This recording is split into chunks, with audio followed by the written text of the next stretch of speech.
Hello everyone, कैसे हैं? उम्मीद करता हूँ सभी अच्छे होंगे।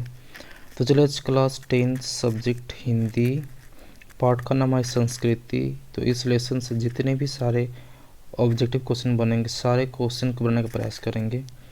उम्मीद करता हूँ वीडियो आपको पसंद आएगा, और पसंद आए तो अपने श्रद्धा से वीडियो को लाइक, शेयर, कमेंट और मोटिवेट करने के लिए इस चैनल को सब्सक्राइब कर सकते हैं। तो चलिए शुरू करते हैं क्वेश्चन नंबर 1 से। क्वेश्चन नंबर 1 यहाँ पे बोल रहा है कि जो मनुष्यों की क्या देन सही रही, ये आपको बताना है। तो इस क्वेश्चन का सही आंसर क्या होना चाहिए? ऑप्शन ए है कि सभ्यता का कुछ हिस्सा, ऑप्शन बी है समृद्ध समाज, या फिर ऑप्शन डी प्रगतिशील देश। तो बताइए इस क्वेश्चन का सही आंसर क्या होना चाहिए? तो इस क्वेश्चन का सही आंसर होगा ऑप्शन नंबर ए, सभ्यता का कुछ हिस्सा। चलिए, और ये जो लेसन है संस्कृति, संस्कृति पाठ का लेखक का क्या नाम है? भदंत आनंद कौशल्यायन। इसको जो लेखक का नाम है ये भदंत आनंद कौशल्यायन, संस्कृति पाठ का लेखक का नाम है। तो चलिए क्वेश्चन नंबर 2 की बढ़ते हैं। क्वेश्चन नंबर 2 बहुत ही आसान सा क्वेश्चन यहाँ पे है। क्वेश्चन नंबर 2 बोले कि जो असंस्कृति का क्या परिणाम होता है, ये आपको बताना है कि जो असंस्कृति है इसका परिणाम है, इसका जो रिजल्ट होता है, परिणाम क्या होता है। ऑप्शन है कि समाज का विघटन होता है, मनुष्य का विनाश होता है, या फिर ऑप्शन सी विनाशकारी परंपराएं, या फिर ऑप्शन डी इनमें से सभी। तो बताइए इस क्वेश्चन का सही आंसर क्या होना चाहिए? क्वेश्चन का सही आंसर होगा ऑप्शन नंबर डी, इनमें से सभी। यानी जो असंस्कृति है, जो अगर असंस्कृति होगा तो समाज का विघटन भी होगा, मनुष्य का विनाश भी होगा, और विनाशकारी परंपराएं भी होंगी। इसका मतलब तीनों की तीनों क्या इसमें सही है। चलिए क्वेश्चन नंबर 3 की बढ़ते हैं। क्वेश्चन नंबर 3 भी बहुत ही आसान सा क्वेश्चन यहाँ पे दे रखा है। यहाँ पे देखिए क्वेश्चन नंबर 3 बोले कि जो असभ्यता जो शब्द है इस किससे कहा गया है? असभ्यता हम लोग जो ये जो लेखक इसके अनुसार असभ्यता किससे कहा गया है, तो बताना आपको। ऑप्शन है कि अच्छे अच्छे आविष्कार को, ऑप्शन बी है कि मनुष्य द्वारा जुटाए गई आत्म विनाश के साधन को, ऑप्शन सी है असभ्यता सभ्यता का ही अंग से, या फिर इनमें से कोई नहीं। तो बताइए आंसर करिए, इसका सही आंसर क्या होना चाहिए? क्वेश्चन का सही आंसर क्या होना चाहिए? असभ्यता का जो, अब असभ्यता उसको कहा जाता है, क्या होता है उसमें जो मनुष्य द्वारा जुटाए गए आत्मा विनाश के साधन को क्या कहते हैं हम लोग? असभ्यता कहते हैं। चलिए ही इस क्वेश्चन का सही आंसर होगा। क्वेश्चन नंबर 4 के बढ़ते हैं। क्वेश्चन नंबर 4 पर जो संस्कृति पाठ में जो न्यूटन को क्या कहा गया, ये आपको बताना है। तो जो संस्कृति पाठ में है, न्यूटन को क्या कहा गया है? इसमें न्यूटन का कहा गया है संस्कृत मानव। क्या कहा गया इसको? संस्कृत मानव। चलिए क्वेश्चन नंबर 4 की बढ़ते हैं, सॉरी क्वेश्चन नंबर 5 की बढ़ते हैं। क्वेश्चन नंबर 5 बोलो जो संस्कृति कब असंस्कृति में बदल जाती है, ये आपको बताना है। जो संस्कृति आपको बताना है कि ये कब असंस्कृति में बदल जाती है। ऑप्शन ए दे रखा है कल्याण की भावना से नाता टूटने पर, ऑप्शन बी है पुराने पढ़ने पर, ऑप्शन सी है धर्म परिवर्तन होने पर, या फिर ऑप्शन डी है ईश्वर की भक्ति न करने पर। बताइए क्या सही आंसर होना चाहिए? इस क्वेश्चन का सही आंसर होगा ऑप्शन नंबर डी, कल्याण की भावना से नाता टूटने पर क्या होता है? जो हमारी जो संस्कृति है वो असंस्कृति में बदल जाती है। क्वेश्चन नंबर 6 की बढ़ते हैं। क्वेश्चन नंबर 6 बोल रहा है कि जो संस्कृत व्यक्ति से लेखक का क्या तात्पर्य है, ये आपको बताना है। तो ऑप्शन ए है कि संस्कृत पढ़ा लिखा व्यक्ति, ऑप्शन बी है संस्कृति को मनाने वाला व्यक्ति, ऑप्शन सी है कि नई चीज़ खोज करने वाला व्यक्ति, या फिर ऑप्शन डी इनमें से कोई नहीं। तो बताइए सही आंसर क्या होना चाहिए? तो इस क्वेश्चन का सही आंसर होगा जो संस्कृत व्यक्ति लेखक से क्या तात्पर्य, इसका सही आंसर होगा ऑप्शन सी, नई चीज़ खोज करने वाला व्यक्ति को क्या कहते हैं हम लोग? संस्कृत व्यक्ति। चलिए नेक्स्ट क्वेश्चन बढ़ते हैं। क्वेश्चन नंबर 7 में यहाँ पे बोलो कि क्वेश्चन नंबर 7 बोलो कि जो आग के आविष्कार के पीछे का क्या प्रेरणा रही है, ये आपको बताना है। जो आग का जो आविष्कार हुआ था उसके पीछे क्या प्रेरणा रही बताना है। ऑप्शन है कि जो पेट की आग को शांत करने की, ऑप्शन बी है कि अंधेरा दूर भगाने की, ऑप्शन सी है सर्दी दूर करने की, या फिर ऑप्शन डी है जंगली जानवरों को भगाने के लिए। बताइए सही आंसर क्या होना चाहिए। तो इस क्वेश्चन का सही आंसर होगा ऑप्शन नंबर ए, पेट की आग को शांत करने की। चलिए नेक्स्ट क्वेश्चन बढ़ते हैं क्वेश्चन नंबर 8 की ओर।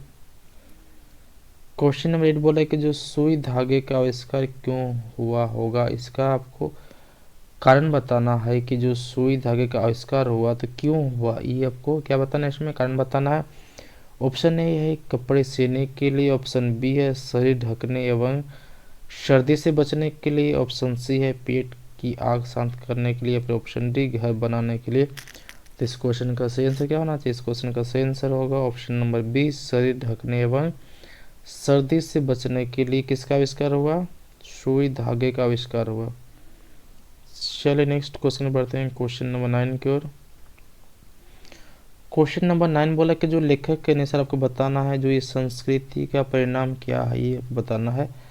तो संस्कृति का परिणाम क्या है, तो ऑप्शन है कि असभ्यता, ऑप्शन बी है सभ्यता, ऑप्शन सी यहाँ पे दे रखा है कुशासन, या फिर ऑप्शन डी है विनाश। तो बताइए इस क्वेश्चन का सही आंसर क्या होना चाहिए। इस क्वेश्चन का सही आंसर होगा आपका जो संस्कृति का परिणाम क्या है, संस्कृति का परिणाम है सभ्यता से।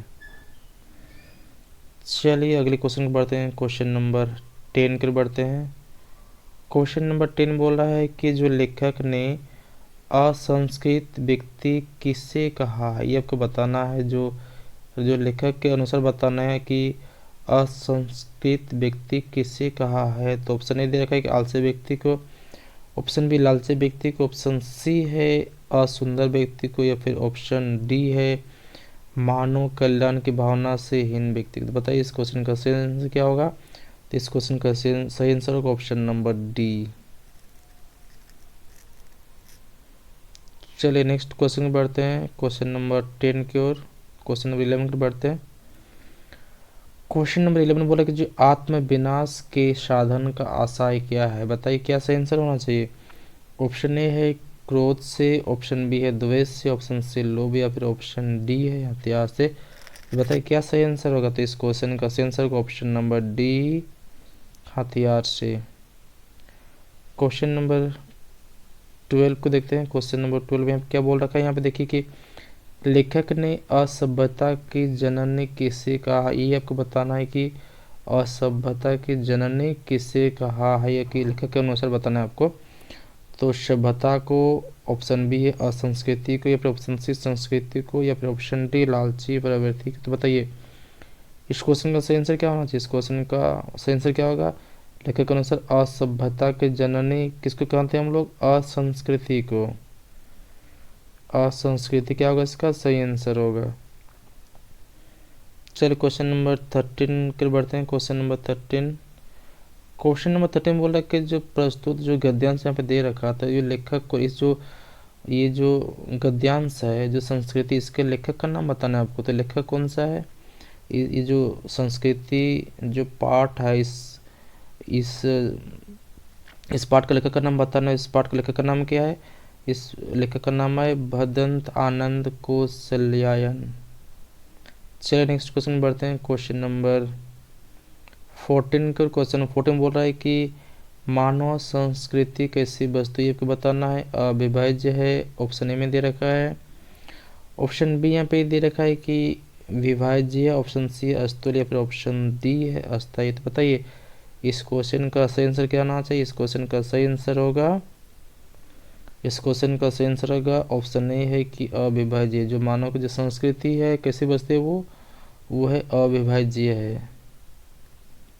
चलिए क्वेश्चन नंबर 15 को बढ़ते हैं। क्वेश्चन नंबर 15 भी बहुत सिंपल सा क्वेश्चन है। बताना है कि जो ये जो लेखक के अनुसार आपको बताना है कि जो कल्याणकारी निर्माण होता है अस्थायी होता है, अस्थायी होता है, फिर बेकार, या फिर इनमें से कोई नहीं। तो बताइए क्या आंसर होना चाहिए, फटाफट आंसर करिए। तो इस क्वेश्चन का सही आंसर होगा जो कल्याणकारी, जो लेखक के अनुसार आपको बताना जो कल्याणकारी निर्माण होते क्या होते हैं। कल्याणकारी निर्माण हमेशा क्या होता है, वो अस्थायी होते हैं। क्वेश्चन नंबर 16 को बढ़ते हैं। क्वेश्चन नंबर 16 यहाँ पे देखिए क्या दे रखा है। क्वेश्चन नंबर 16 पे बोल रहा है कि जो समाज में भेदभाव को बनाए रखना किसका ढेर है, ये आपको बताना है। तो बताइए सही आंसर करिए, इसमें क्या होना चाहिए। संस्कृति का ऑप्शन बी है मिट्टी का, या फिर ऑप्शन सी कूड़े करकट का, या फिर ऑप्शन डी इनमें से कोई नहीं। तो बताइए इसका सही आंसर क्या होना चाहिए। क्वेश्चन का सही आंसर होगा ऑप्शन नंबर सी कूड़े करकट का। चलिए नेक्स्ट क्वेश्चन पढ़ते हैं। उम्मीद करता हूँ आज के सेशन आपको पसंद आया होगा, और पसंद आया तो अपने श्रद्धा से इस वीडियो को लाइक कर सकते हैं, कमेंट कर सकते हैं, शेयर कर सकते हैं, और मोटिवेट करने के लिए चैनल को सब्सक्राइब कर सकते हैं। वीडियो देखने के लिए आपको बहुत बहुत धन्यवाद। आपका दिन शुभ हो। जय हिंद, जय भारत।